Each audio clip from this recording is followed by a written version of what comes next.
Sinasabi nila sa isa't isa ang ganito, "Banal, banal, banal si Yahweh na makapangyarihan sa lahat.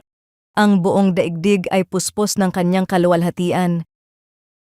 Sa pangitaing ibinigay kay Isaiah, nakita niya ang Panginoon na nakaupo sa kanyang trono habang ang mga serapin ay walang tigil na nagpupuri sa kanya. Ang kanilang sigaw na banal, banal, banal ay nagpapahayag na ang Diyos ay lubos na hiwalay sa lahat ng kasalanan at ganap sa kanyang kaluwalhatian. Sa buong kasulatan, ang kabanalan ng Diyos ang isa sa kanyang pinakadakilang katangian. Siya ay perpekto sa lahat ng kanyang ginagawa, iniisip, at ipinapahayag. Nang makita ni Isaiah ang kabanalan ng Diyos, hindi niya unang nakita ang mga pagkukulang ng ibang tao. Sa halip, nakita niya ang sarili niyang kasalanan. Agad niyang sinabi, "Kawawa ako," sapagkat sa liwanag ng kabanalan ng Diyos, naging malinaw ang tunay niyang kalagayan. Ganito rin ang nangyayari kapag tama ang ating pagkakilala sa Diyos. Habang mas nakikita natin kung sino siya, mas nauunawaan natin kung gaano tayo nangangailangan ng kanyang awa at biyaya. Madalas isipin ng tao ang Diyos bilang tagatulong kapag may problema, tagapagbigay ng pangangailangan, o kaibigan na malalapitan sa panahon ng kagipitan. Totoo ang mga ito, ngunit hindi iyon ang kabuuan ng kanyang pagkakakilanlan.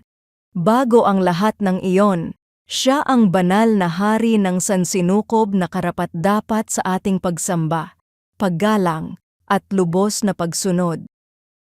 Kapag nakalimutan natin ang kabanalan ng Diyos, madali nating gawing sentro ng buhay ang ating sarili. Nagiging mas mahalaga ang ating kagustuhan, plano, at reputasyon kaysa sa kanyang kalooban. Ngunit kapag nakita natin kung sino talaga ang Diyos, nagbabago ang ating pananaw.